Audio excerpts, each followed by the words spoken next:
What is up, you guys? Back at it with another video. Today I am going to do some work on my Dyna. I'm going to try to get some new handlebars on the Dyna today. The grips are getting delivered today, the new grips, so they're not actually here, but I'm going to try to get everything else buttoned up. That way when it's ready I just have to slide the grips on. What else did I get? I also got the taillight. The taillight is in. I may move that today if I feel like drilling a nice new Harley today. But yeah, just a couple little bits. Mostly just the bars need to go on, and then I'll get my ram mount and my camera mounts all situated and just wait on the grips essentially. I may ditch the mirrors and go find some other ones at a local dealer, but that's the project today. The Grom used to sit right there, but last night I sold the Grom. I ended up selling it to a super cool dude. He lived 4.5 hours south in Savannah, Georgia. He ended up getting off work, driving straight up to Atlanta to meet us at like 10:30, 11 at night. It's pretty late at night. We loaded the bike up, we talked for a bit, and then he headed right back down south. He recently subscribed to the channel, so thank you for that, dude. And like, long story short, as far as the Grom sale goes, I'm gonna roll in some footage here in a second, but long story short is I'm super grateful that it went to somebody cool. Because admittedly, I took a pretty big hit on that bike, which happens when you modify a bike heavily. I bought the bike for way too much money because dealers will like just tax the hell out of you on a mini moto. Like, the dealer fees are almost the cost of the bike's MSRP again. Then you put aftermarket into it. The price gets up there really quick. You end up spending a lot of money on a very small bike, and then you sell it, and you obviously can't recover the money on the aftermarket part. So if you're gonna lose money, it's at least nice to lose money to somebody that you think is pretty cool, you know? So it went to the right home. But here's some footage of the Grom sale, actually, because it was pretty cool. I'm gonna roll that in right now. Got the Grom ahead of me, and it is looking oh so good. This does mean there will be no farewell ride on the Grom for me. I wish I would have rode it around earlier to give it like one last like romp. The last ride on the Grom, I didn't know it was the last ride on the Grom, and that's a little bit of a bummer, but it's all good. It's just a motorcycle. This is just a motorcycle. There's going to be more motorcycles. I am super stoked that this is going to somebody that's going to really appreciate it. At least I think he's going to appreciate it. He seems like the kind of guy that's going to appreciate it. Judging by the few images I've seen of him, we seem to have some similar interests. He seems like he might be into like firearms and whatnot. Obviously is into motorcycles, so that's cool. And he's a Georgia boy. I love that. I love every single time somebody that's in the same state as me subscribes to the channel and watches these videos. Because that's kind of what I want. I want to be like a locally popular channel. I want to be like a channel that is like kind of like synonymous with Georgia. And so it's cool anytime I get a new Georgia subscriber or sell a bike to a person that actually might watch the videos. It's just exciting. It's exciting. It feels like it's going to the right person. And I feel good about it. I feel really good about it. Okay, now we wait. It's about 20 minutes since we were supposed to meet, but dude hit some traffic. He fell victim to the Atlanta traffic. It happens. Can't blame anybody but the universe, you know.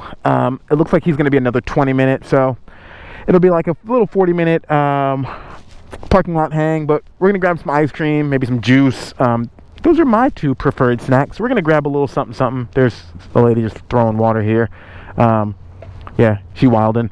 God, I love this town. He hath arrived, and he's doing a little test drive into it. Yeah, he's just checking it out. What do you think? Yeah, I mean, there's not much to it, but yep. Finding neutral is a nightmare on a Grom.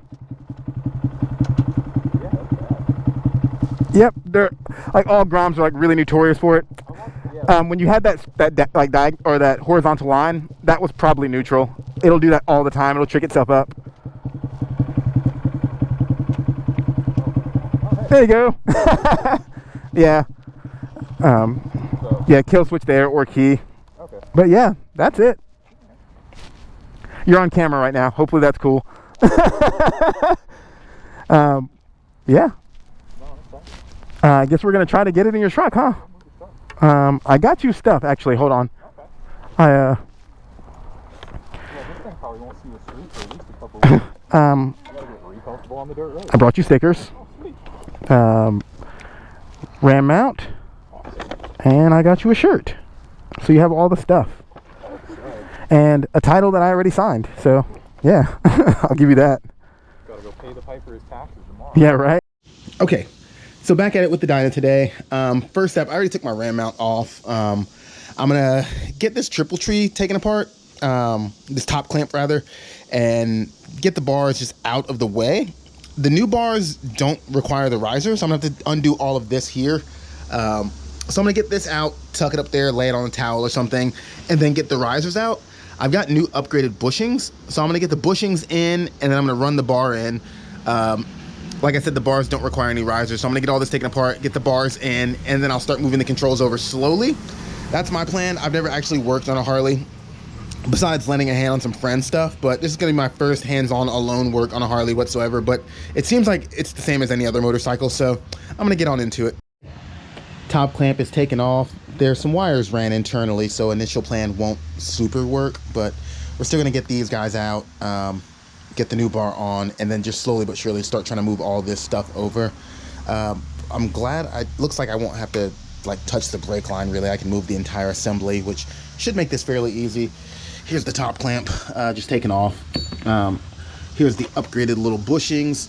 Apparently the stock bushings have a lot of flex in them, and you can feel the handlebars moving forward and aft. So I'll swap those in when everything's taken apart.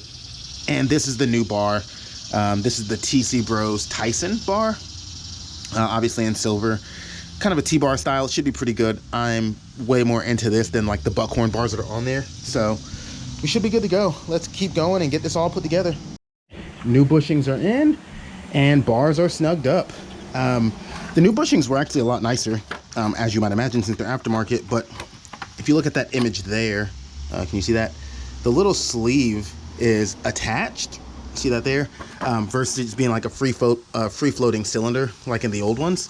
Obviously I have given up on my order here because it doesn't matter anymore. The other stuff worked, but yeah, it's just nicer. I think that metal being attached eliminates that point of flex right there where this meets this. There's no more of that there. Plus these are really soft rubber. These guys are a lot more dense, so it should be nice. Like I suspected, the hardware just slides right up and just tightens into there. They're not completely snug down, but they're pretty snug. I think since that's the only thing keeping the entire front end together, or the entire handlebar assembly together, I'm gonna back those out and get some Loctite on them. But hopefully I can assemble the whole thing minus the grips that aren't here yet. And once all the controls are on, then I'll back these out, add the Loctite, and snug them up real tight. But yeah, let's keep going. I said let's get into it. We've been into it. Let's keep progressing, and I'll check in once I make some more progress. Okay, so another really key part of this process that I just figured out is, so this wire runs through the handlebar. It enters in right there. Let's see if I can get in focus. It enters in right here and snakes all the way down out of this hole right here. Get out of here, bug. Fucking gnats, dude. So yeah, the wire goes in there, snakes all the way down the bar, and pops out this hole here in the bottom. And then it goes into the bike here. I was watching a bunch of different videos, just kind of figuring out how to do this. And a bunch of people are saying to pop the wires out of there and snake them out of the controls and yada, yada, yada. That is completely unnecessary. What you want to do is move the grommet that's normally here. This is shrouding all of that. You pop that out. It'll allow you to snake that wire out and then just disconnect it at its little connector here. That way you can snake it out without having to disconnect any wires. All the videos on YouTube will tell you to take a bunch of pictures and then disconnect all the wires from the control, then reinstall all the wires and like pop these little pins, and you don't need to do any of that, at least on the left side of the Dyna. Just pop out that rubber grommet, pull that wire up a little bit so you can see the connector, and just unplug the connector. The wire will slide right out of the handlebar like so. But yeah, I'm gonna see if I can make that same thing happen on the left side. I also need to get this grip off because I'm gonna reuse those. At least I think I'm gonna reuse them. My plan is to just keep proceeding until hopefully the postman comes with the postal worker. I know we're not supposed to say postman anymore. Until the postal worker shows up with the new grips. I don't know when they're actually coming. They just say today at some point. So if I finish with these grips on, it's gonna be these grips. If they show up, then awesome, I'll put the new grips on because they're a little cooler, but let's keep going. Grip is off. I just held it down like that and sprayed some generic like household cleaner down in there, just to get it all sudsy. Then I just like did one of these numbers and it wiggled on off. So yeah, grip is off. I'll be able to reuse this one. Let's try to get the right side done now. So same thing happened on the left side. Pull the grommet out, and then the wire snakes on out of the bike. There it is. Snakes on out, up out of there, and then I'll put the camera down and work it through the bar. But yeah, easy peasy. Didn't have to unplug any actual wires from their housing, just break a couple clips. Not literally break them, just unplug a couple clips, and it's all sliding apart. Bar is completely disconnected. T-bars on there looking nice. Now just to get all the wires ran back through these bars, and then get all the controls on, should be pretty simple. I'm just gonna snake them in through there and then down out the hole here like they were before. This is the one for the left side, so I'll just feed it on through. It's probably easier said than done, but I'll figure it out and figure out how to get that through there, and then we'll be all good. So getting the cables through this are going to be a little bit more difficult than I planned. So my plan is to take them back off, and then I have this shoestring here that I'm going to tie a bolt to, and then just try to snake it on down through the bar. Once this makes it all the way in one hole and out the other hole, I'll just tie this off to the control cable and pull it on through. So time to take this bar back off. This is exactly why I didn't snug it up earlier. I knew there might be a situation where it needed to come back off. So here we go. Let's take the bars off and try to get fishy with it. Stage one of the plan has worked. I put it in there and I just shook it around, and the heavy little weight there that I made found its way down. Now I have a pass through. So I will attach the cables to that and hopefully snake them right behind it. I'm just gonna remove the nut and tie it off to the little connector like same exact way and pull it through. Snugged up, hand tight. These are my little pass-through contraptions. I did realize that it's easier if you tie your little weight to the end and slide it up through there. So flip the entire thing upside down, slide it up through the bottom. Once you hear it hit here, just turn the bar to the side and then shake it out and it'll come out of there. Obviously do both because you can only do it with them off the bike if you use that method. So do it both, have your two different pass-throughs, and then you can attach your wires and pull them down or up or whichever way you decide to go. I'm gonna do mine now and I'll let you know which way I end up doing and which way works for me. Actually, there's only one way that it can work because I unplugged them here. It has to go in here and then back down to plug into the bike again. So I'm gonna do that now. And just like that, it worked. Pulled through there, and same thing, went up and through there. It's out there. I've already disconnected the shoelace from this side just because I had to kind of wrap it around just to keep these two together. So I ran a couple loops of the shoelace around, then a couple loops here, then I tied it off together to kind of make this like more cinched in. And then I just did a system where like I push here while pulling here just at once, just like bah, just rocking it. And then it snaked right on out. So I'm gonna get the controls back on the bars now. That way I can slack them up properly down through there. Once the controls are in place at the place they need to be, I'm gonna go ahead and reconnect those wires. I do have one extra piece. Since this isn't a throttle by wire model, and these are throttle by wire bars, I have to use this little plug here that just goes in, and then the grip just holds that in place, I guess. I guess maybe so that doesn't cut things up. I'm not really sure. I'm not a Harley dude, but the manufacturer, Biltwell, said that I need this, so I bought this, and yeah, that's it. I'm gonna get all this snugged up on there, and I'll get back in with you when it's on. I realized that I took the entire throttle assembly apart, like cables detached and everything, and that's completely unnecessary. You can just loosen all of these controls up and just slide the whole thing out still assembled, and then just put it all back on and tighten it back down. My way worked fine. It's just a lot more extra steps of having to get the cables routed just right on the throttle assembly here. So word to the wise, there's a screw there, there's one there, there's one there, then there's one upside down there. If you just loosen everything, just slide it all off while it's still assembled. You can even take the bar off and then slide it off the stock bar. That way you don't have to do all that disassembly. I originally took it apart because every video I had watched said that I needed to unplug all the wires and whatnot, but like I said earlier, just unplug it down here. So easiest route, slide this all off, unplug down low. Throttle side is all back together. Let's get this side all figured out. It did get all twisted and topsy-turvy, so I have to figure out how to untangle that, but it's moving along pretty nicely. I am plugged in here, and I'm plugged in on the other side. The controls are on both sides. One mistake I did make is the matching wire clusters that are going one to the right, one to the left. I didn't mark off which one was to the right and which one's to the left. So I'm gonna try to start the bike. If it starts, cool, and then I'm gonna check the turn signals, make sure left makes left and right makes right. If it does, cool, but this is everything on the bike. I'm still gonna have to like adjust it once I put the seat back on. Anytime I mess with wires, I like to disconnect the battery, so there's no battery on it right now, so I'm gonna plug in the battery, put the seat back on, sit on the bike, loosen up the controls, make sure they're right at the right angle that I want them on. Once all that feels good, I will check the turn signals to make sure they're doing the right thing, that the bike will start. And if that's good, then everything will get snugged up tight. The bars aren't actually fully attached yet, so I'll tighten those down and I'll add the aforementioned Loctite. So right now, battery, seat, check the angles, let's go. So I got everything plugged up.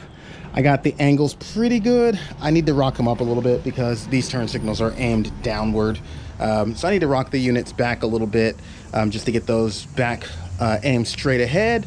But I turned it on, checked it out, it fires up right. All the right hand stuff works just fine. Throttle's working like it should.